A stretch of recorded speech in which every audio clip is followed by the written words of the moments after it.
Hello दोस्तों, मेरे channel में आपका स्वागत है। आज मैंने एक बहुत ही अच्छी कहानी लाई है। अगर आपको कहानी पसंद आए तो कमेंट करके बताइए।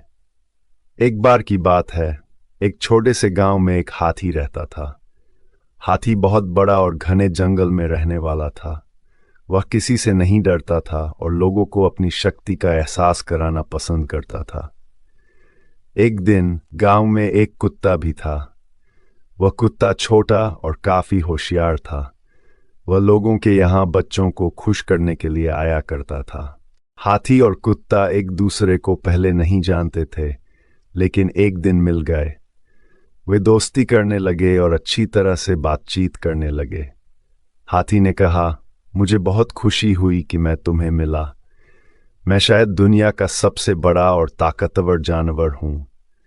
कुत्ता समझता था कि हाथी थोड़ा बड़ा और घमंडी है, इसलिए उसने कहा, हाथी, मुझे मालूम है कि तुम बहुत बड़े हो, लेकिन फिर भी इंसान तुम्हें धकेल कर मार सकता है, और मुझे तो बहुत छोटा और दुर्बल होने की वजह से सब कुछ बचाना होता है।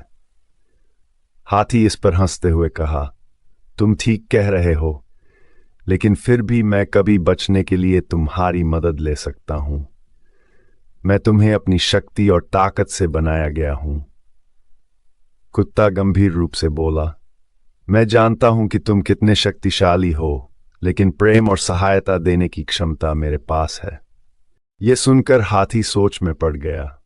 वह समझ गया कि शक्ति और ताकत के बावजूद प्रेम और मदद कुछ भी नहीं होते हैं। हाथी ने खुद को आजमाकर देखने का फैसला किया और वह बच्चों के संगीतायन में से एक साझा करने के लिए खुद को मंडराने लगा। ये देखकर कुत्ता बहुत खुश हुआ और उसने कहा, हाथी, तुमने सबके दिल जीत लिए हैं। तुम्हारी हमारे गांव में बहुत ज़रूरत थी, जहां हमेशा खुशी और प्रेम की कमी महसूस होती थी।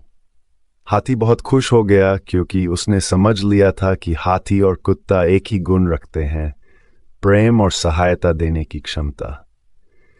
ये बात हाथी के जीवन में एक महत्वपूर्ण सीख थी कि शक्ति और ताकत से भी बढ़कर प्रेम और सहायता का महत्व होता है।